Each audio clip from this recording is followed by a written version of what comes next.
Nosso convidado de hoje é um veterano da luta de libertação nacional, foi ministro da Segurança, governador do Banco de Moçambique, foi deputado na Assembleia Popular e na Assembleia Multipartidária. Falo do Coronel Sérgio Vieira, a quem agradeço a presença neste programa. Muito boa noite, senhores telespectadores, boa noite, estimada amiga Olívia Massango. Dr. Sérgio Vieira, foi investido no dia 15 de janeiro o novo presidente da República de Moçambique, Filipe Jacinto Nyusi. No seu discurso inaugural, fez muitas promessas e assumiu vários compromissos. Qual a análise que faz do seu discurso? O discurso do presidente Nyusi tinha várias dimensões. Tinha uma dimensão de declaração de inclusão, de querer ouvir. Inclusivamente tem aquela expressão muito forte que as boas ideias não são monopólio de um partido. Tem uma outra expressão também forte nisso, em que ele diz que precisa das opiniões daqueles também que divergem. De modo que é um discurso de inclusão, de diálogo. É um discurso também de afirmação de princípios. Princípios de que quer um governo competente e com um comportamento ético. É um discurso em que ele reafirma, por um lado, a sua subordinação ao povo e, por consequência, a governação subordinar-se, o povo é o meu patrão. É um discurso em que, bom, do ponto de vista internacional não se espraiou, basicamente reafirmou as nossas relações tradicionais. Não foi um discurso partidário, no sentido de enaltecer o partido, mas evidentemente que assume-se a sua qualidade de membro do partido e de uma continuidade dentro da história de Moçambique destes últimos 60 anos, vamos dizer, quando ele menciona Mondlane, Samora, Chissane e Gabuza. Vamos dizer que podemos ler uma certa demarcação de um passado recente, mas com muita elegância, sem hostilidade. Quando ele afirma, e a demarcação é para aquilo que eu quero fazer. O combate ao despesismo, por exemplo, da necessidade de um governo mais pequeno. São coisas que ele avançou e creio que foram muito bem acolhidas pela opinião em geral. E quando vemos as decisões que ele agora acaba de tomar, tanto na designação do primeiro-ministro, dos membros do Conselho de Ministros e dos governadores, está nessa sequência. Como muito bem disse o presidente Nyusi, prometeu uma governação inclusiva, participativa e até no sentido de ouvir as vozes discordantes. E uma das frases foi de que as boas ideias não têm cor partidária. Prometeu integridade, transparência, ética e arrancou vários elogios até dos mais críticos, levando assim também a fasquia da expectativa em termos de execução. No seu entender, os desafios a que se propôs estão ao seu alcance? Estão ao seu alcance?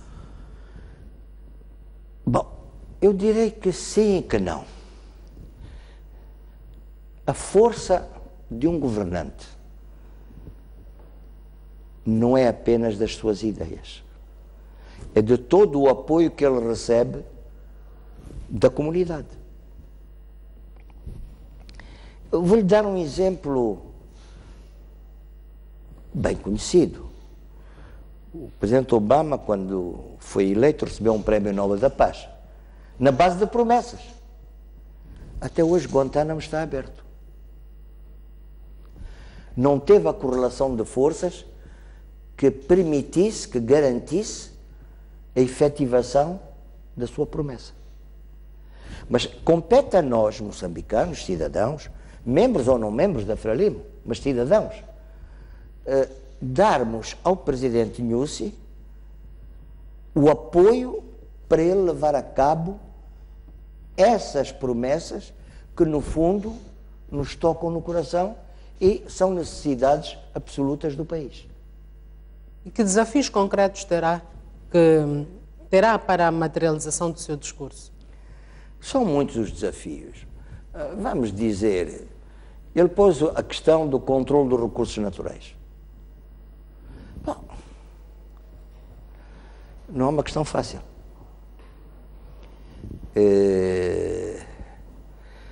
Controle dos recursos naturais, transformação dos recursos naturais dentro do país, participação dos moçambicanos nesse exercício. Olívia, são as transnacionais que estão aí. E elas não são o melhor modelo de democracia, o melhor modelo de respeito pelos direitos humanos. Não são, não foram. Elas respeitam, sim, os seus lucros. Agora, se verificou que 1% dos mais ricos no mundo controlam mais de 50% da riqueza mundial. 99% das pessoas deste planeta representam metade desse 1% dos mais ricos. Bom, por consequência, estes desafios não são fáceis. E há que lhe dar muita força para poder levar a cabo, não no interesse do Nussi, mas no interesse de Moçambique. No interesse de nós moçambicanos. Alguns de nós, bom, eu já tenho mais de 70 anos, mas estou neste exercício mas gostaria de deixar um país que fosse melhor para os meus filhos e para os meus netos. De modo que é aqui que é a batalha. Garantirmos que ele tenha o apoio necessário para realizar aquilo que nós ansiamos e que ele, de alguma maneira, apresentou no seu discurso. O presidente Nussi foi categórico quando assumiu este compromisso de fazer com que os moçambicanos beneficiem-se da exploração dos recursos naturais. Sim. E os moçambicanos anseiam por esta oportunidade. O que é que de concreto tem que ser feito no imediato para que os primeiros passos estejam a ser dados rumo a esta concretização? Há muitas coisas. Bom, sei lá. Nos princípios do século XX, já havia a regra do 50-50 na questão do petróleo. 50% para o país produtor e 50% para a empresa. Princípios do século XX, que foi alterado nos anos 60, quando a Argélia faz o acordo com a Eni, e o Matei, que era o PCA da Eni, misteriosamente morre pouco depois do avião. De modo que também há mortes de avião, que podem ser misteriosas. A Argélia ficou com 60%. Bom, fica o Estado. Mas depois há muitos mecanismos que o Estado tem para poder integrar os cidadãos nesses 50%, nesses 60%, no que for. Mas repara, nós no gás, aqui em Pande, temos 5%. É ridículo. E se vamos ver outros contratos com os carvão e outras coisas, temos uma percentagem quando temos. Temos quando temos. Bom, essa parte do Estado tem que subir substantivamente. E é necessário subir substantivamente. Agora, dessa parte que cabe ao Estado, ele pode atribuir uma parte às comunidades, ao distrito, à província, pode vender aos cidadãos nacionais, digo bem, cidadãos nacionais, e por nacionais, tanto pode ser um cidadão individual, como pode ser uma empresa cuja maioria do capital seja moçambicana. Inclusive com uma cláusula, como por exemplo a APIA fazia, que o António não podia vender a estrangeiro a sua parte.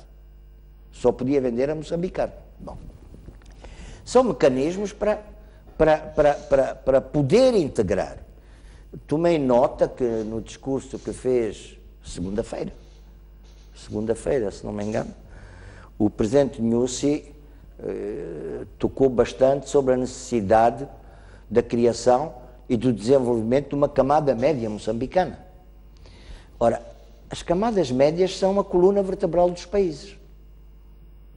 Pode haver os génios, académicos e cientistas numa parte, pode haver outros, mas a coluna vertebral é a camada média. E é evidente que, se nós olharmos o nosso país, vamos dizer, Olívia, tem carro, guia carro, e tem carro. Muito bem.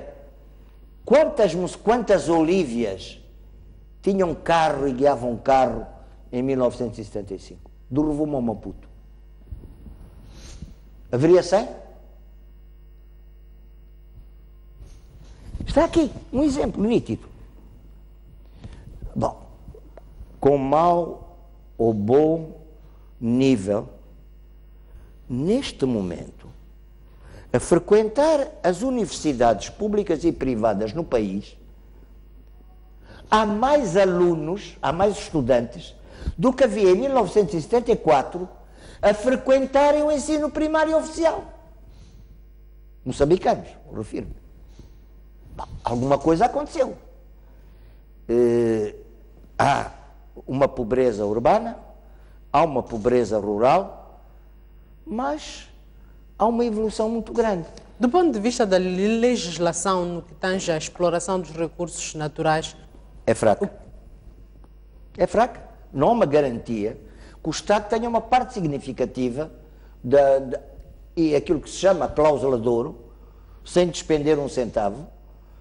Não há nada que garanta ao Estado a participação efetiva, 50% no petróleo e no gás, ou 60% como teve a Argélia. São chamadas cláusulas de ouro, que garantem. Por absurdo, Olívia,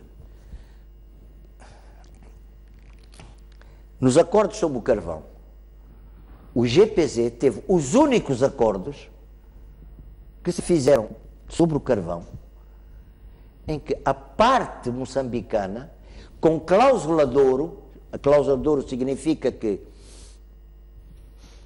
esse acionista, sempre que houver uma subida de capital, sobe automaticamente e não tem que pagar nada, foi o GPZ. Fez 2 acordos nesse sentido sobre o carvão, em que a parte moçambicana tinha mais que 30%. O presidente Nyusi também prometeu transparência e intolerância para com a corrupção. A corrupção está bastante enraizada na nossa sociedade. Por onde deve começar para estancar este mal? Costuma-se dizer que quem tem bife na boca tem dificuldade de falar.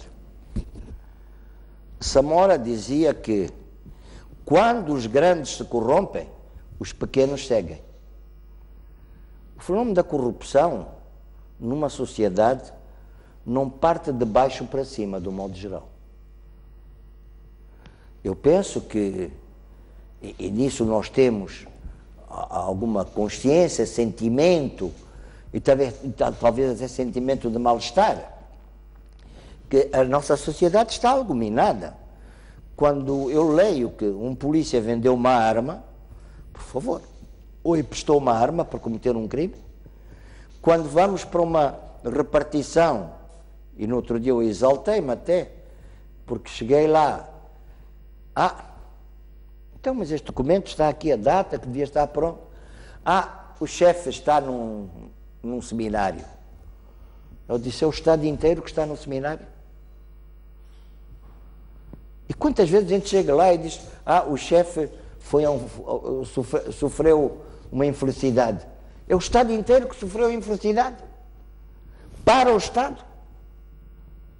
Ora, e muitas vezes, esse tipo de resposta sugere que se ofereça alguma coisa. é o polícia que pede refresco, por exemplo. Ora, estes fenómenos existem na nossa sociedade. Como é que este governo pode combater este fenómeno? Os combates têm que vir sempre a partir de cima. O exemplo vem de cima. Se um pai é um bêbado, é difícil que os filhos adolescentes não bebam. Está bem? Tem que vir de cima o exemplo. Por falar em vir de cima o exemplo, a declaração de bens dos governantes, a divulgação dos seus ordenados, não seria recomendável como um bom exemplo? Eu penso que é necessário. Até no partido fez-se uma norma, estou a falar da Frelimo, mas que a declaração ficava guardada. Mesmo no Estado, faz-se uma declaração que fica guardada, creio que no Conselho Constitucional, agora já não me lembro bem. Fica guardada e só é aberta se houver necessidade.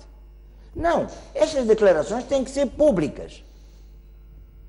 Têm que ser públicas. Olha, eu quando fiquei governador, ou ministro, ou vice-ministro, ou diretor, tinha uma casa deste tipo. E tinha isto e aquilo. Tinha um carro, tinha isto. Então, declara. Quando cessa, e ao longo do mandato, deve ir renovando a declaração. Incluindo para se verificar se não há aquilo que se chama um enriquecimento ilícito. É necessário que seja público. Não para a especulação dos jornalistas, mas porque é público, é uma informação que é necessária, que garante a idoneidade daquele dirigente.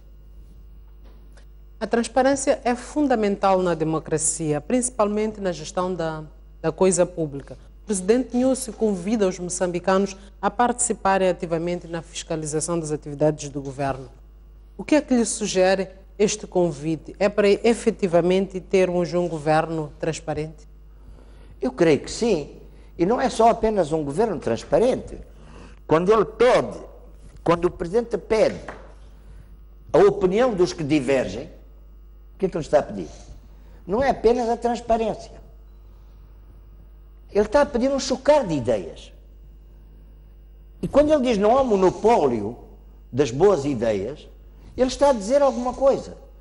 É evidente que numa sociedade democrática, o principal papel de fiscalizador compete à oposição.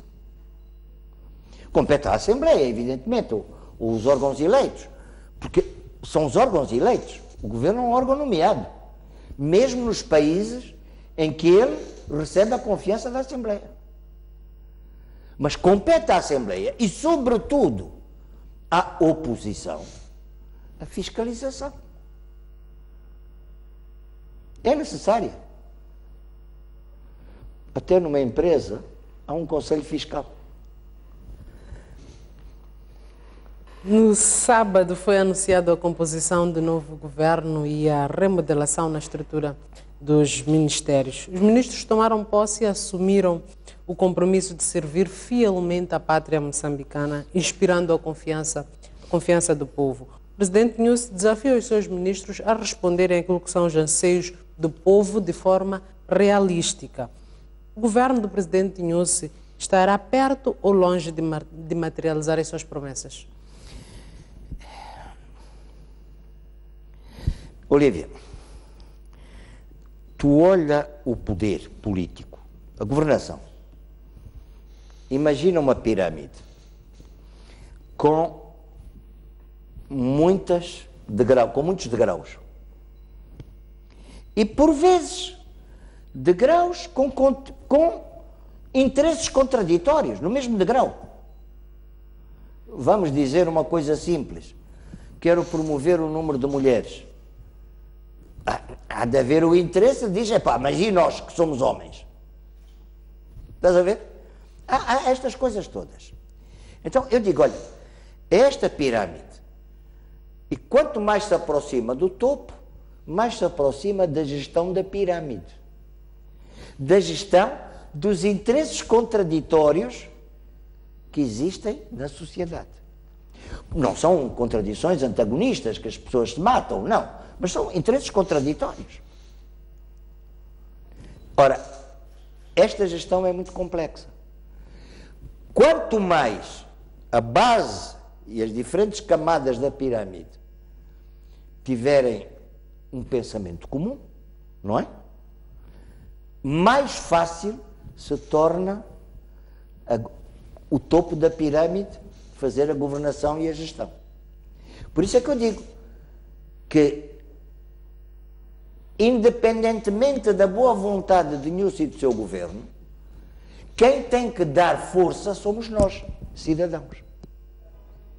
A dizer, façam isto, estamos a acompanhar. Ei, aí há um erro.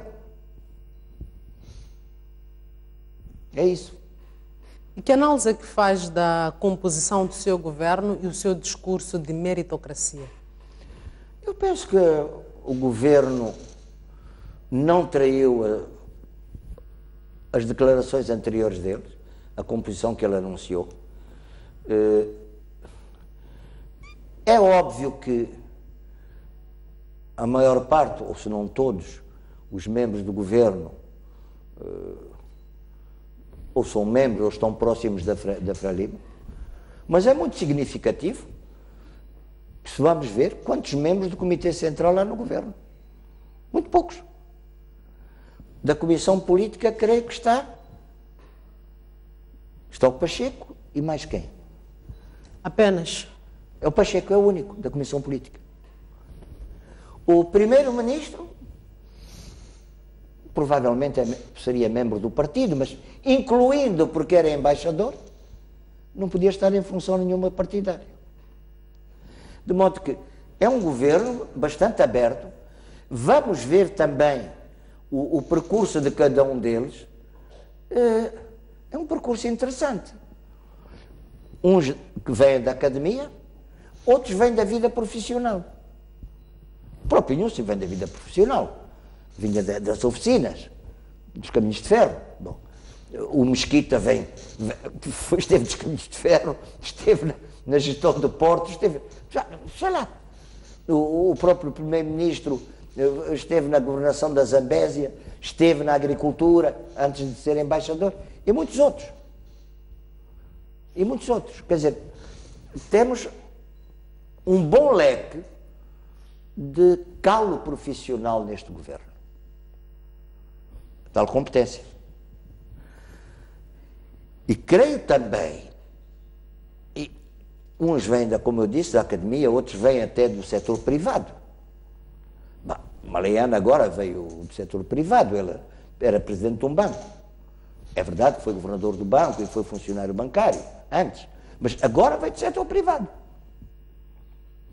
Temos vários casos desses. E que risco ético existe de termos empresários como ministros e que ganhos também podemos daí conquistar, tendo em conta a experiência da vida empresarial? Se não me engano, a lei requer que, se um empresário se torna membro do governo, que congele a sua participação na empresa. Creio que é o que é requerido por lei. De modo que, se forem cumpridas as normas, evidentemente também, sempre que aparecer para a decisão dele um assunto em que aquela empresa em que ele tem interesses, mesmo se congelou, ele declara que não pode tomar decisão. Conflito de interesses. Há um conflito de interesses. A cultura de prestação de contas no nosso país está muito enfraquecida. E o presidente Nyusi enfatizou no seu discurso a ideia de servir o povo, servir exclusivamente ao povo. Servir ao povo implica também prestar contas ao povo. Acredita que o governo constituído por Nyusi vai beber esta orientação e, de facto, servir o povo com transparência? Eu acho que sim. E eu volto a dizer, a bola não está no campo do Nyusi, está no nosso campo. Está no campo dos nossos cidadãos. E também quero dizer uma coisa, Olívia. Muitas vezes aqui em Moçambique ouço o discurso da sociedade civil. E eu Sempre que me falam da sociedade civil em Moçambique, eu coço a cabeça e digo até que ponto isso é verdade. Vamos dizer, talvez a Olívia tenha essa experiência, eu tive essa experiência, quando os meus filhos frequentavam a escola, de ir a reuniões de pais, contava-se pela mão os pais que apareciam. Eu uma vez até me insurgi numa reunião de pais, quando vieram empregados representar os pais. Vamos para um condomínio, um prédio em que há moradores. Está bem? Como é? Quantos desses moradores pagam a taxa para se limpar, para a segurança, para o elevador funcionar? E eu acrescento, se vamos às organizações ditas, ou às organizações da sociedade civil, quantas delas têm eleições? Há algumas que eu conheço que o mesmo dirigente há 40 anos, há 30 anos. É vitalício. Bom, por isso, uma das fraquezas do nosso país, e como tal, e não estou a falar de governação, é a própria fraqueza da estruturação e da organização da sociedade civil, que ainda está num aspecto muito incipiente. Ainda é muito incipiente. E vê-se isso na reunião de pais, na reunião de moradores, no cumprimento das obrigações. A pessoa não deitar o lixo ali no passeio da casa dele. Isso é sociedade civil. Muito obrigado. Vamos já observar um breve intervalo. Não saia daí que nós voltamos dentro de instantes.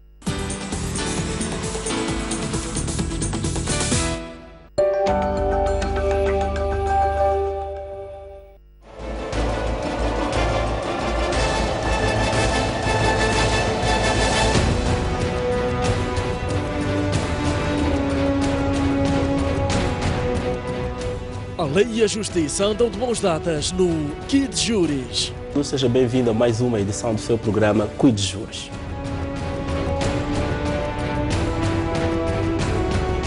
Um programa de análise jurídica sobre vários assuntos da sociedade moçambicana. Eliminamos os tribunais judiciais, colocamos lei da organização judiciária para estas questões judiciárias, jurídicas. Falou-se aqui que é a lei da organização judiciária. A lei da organização de quem? Dos tribunais.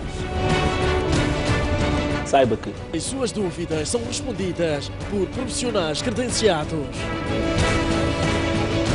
Ninguém pode ser julgado e condenado sem que tenha havido antes um processo. Na lei do trabalho, a entidade empregadora tem 30 dias para entregar a nota de culpa. Não se colocam problemas porque fica facilitado o trabalho de quem decide sobre prender ou não prender, aplicar ou não aplicar pena. Claro, a polícia não pode prender preventivamente à sexta-feira ou em dezembro, seja qual for o dia de semana. Não? A decisão do Conselho Constitucional só vai produzir os seus efeitos naquele processo. Vamos ter uma imagem do Deus bom, justiceiro mas bom, que está para ajudar, não para nos castigar. Não perca todos os domingos, aqui na STV Notícias.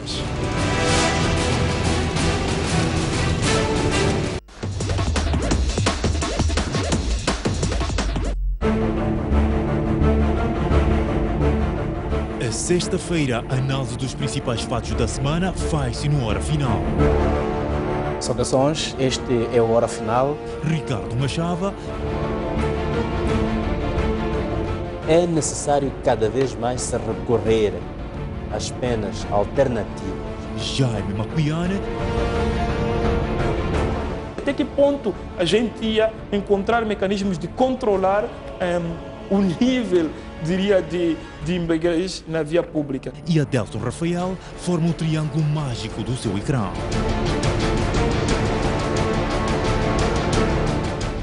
Como é que os moçambicanos vão tirar benefício desta formatura?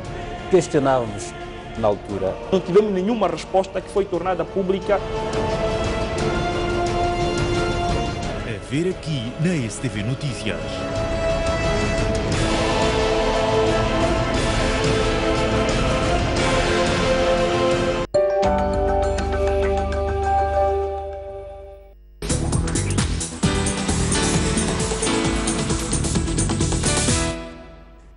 Muito boa noite e bem-vindo à segunda parte do Grande Entrevista, num dia em que conversamos com o veterano da luta de libertação nacional, Coronel Sérgio Vieira, a quem tenho o prazer de avançar, de estar com ele nesta entrevista. Dr. Sérgio Vieira, no seu artigo de opinião desta semana, sugere que o presidente Guebuza entregue a liderança da Frelimo a Filipe Nyusi. Filipe Nyusi prometeu mudanças. E apesar do presidente da República prestar contas ao povo, na qualidade de chefe de Estado eleito pelo povo, a nível do partido também tem as mesmas responsabilidades, presta contas ao partido. Como poderá lograr sucessos na sua liderança sem ter a liderança do partido? Bom, eu creio que estes assuntos são delicados no sentido que temos que ver sempre com muito realismo. Vamos dizer assim, Olívia. Nós em Moçambique temos uma Constituição em que, em simultâneo, o chefe do Estado é o chefe do governo. Há países que não é assim. Então, normalmente, é o líder do partido que chefia o governo. Vemos isso em toda a parte. A senhora Merkel não é o Presidente da República, mas é o chefe do partido. O senhor Camerún não é o rei da Inglaterra, não é a rainha da Inglaterra, mas é o chefe do Partido Conservador. E assim sucessivamente. Nós aqui temos um chefe de Estado que é em simultâneo chefe do governo. Podemos refletir se devemos manter este figurino ou avançar para um figurino, por exemplo, no modelo francês, que é um semipresidencialismo, sem fazer do chefe de Estado um corta-fitas. Ora bem, sendo o chefe do governo, neste caso, um não dirigente do partido, algum problema pode surgir. Eu lembro-me que o presidente Chissano soube compreender isso. E com muita elegância, retirou-se e tornou-se maior. E eu creio que o presidente Guebuza também terá essa sensibilidade. Porque ele é um homem muito realista e tem o povo no coração. Isso para dizer que enquanto o presidente Guebuza, como o presidente da Frelimo, estiver no comando do partido, poderá de alguma forma ofuscar o trabalho do presidente da República? Digamos que ainda não podemos falar se poderá ou não poderá. Digamos, há hipóteses, qualquer hipótese é válida. Qualquer hipótese é válida. Porque, e repare, eu volto a insistir, creio que no governo só há um membro da Comissão Política. O presidente Nyusi, ele é membro do Comitê Central, não é membro da Comissão Política. Pode assistir sem direito de voto. O primeiro-ministro Carlos Agostinho do Rosário nem sequer é membro do Comitê Central. Pode assistir às reuniões da Comissão Política, sem direito de voto. Ora, de alguma maneira, este distanciamento pode criar algumas dificuldades. Mas pode também melhor assegurar, porque a Comissão Política está distanciada e o partido está distanciado da governação imediata, pode facilitar um papel fiscalizador e orientador. Tudo é possível. E como é que analisa o fato do governo do presidente Nyusi ser maioritariamente renovado com muito poucas caras do governo cessante? Não será também uma mensagem de que a Comissão Política dá-lhe a carta branca para operar segundo as suas vontades? Quero crer uma que mensagem sim. De confiança? Quero crer que sim. E até vou dizer, Olívia, por favor, alguém me perguntou há tempos se o fulano ou Beltrano ou eu próprio podíamos ir para o governo. Estou lá. Isso é o governo da Brigada do Reumático. Eu lembro-me quando nós gozávamos, há muitos anos atrás, quando dizíamos que o Bureau Político do Partido Comunista da União Soviética reunia-se na sala de reanimação. Não. Vamos dizer, eu estou contente que seja finalmente esta geração que substitui a geração do 25 de setembro. A geração que vem bom, que é dita, não é? 8 de março. Grosso modo, é o 8 de março que está a entrar. E daqui a uns anos será uma outra geração. É bom que assim seja. E, como disse a Olívia, muito provavelmente a Comissão Política aceitou, e muito bem, que o presidente Nyusi formasse o governo à maneira como ele queria, e trazendo estes novos valores.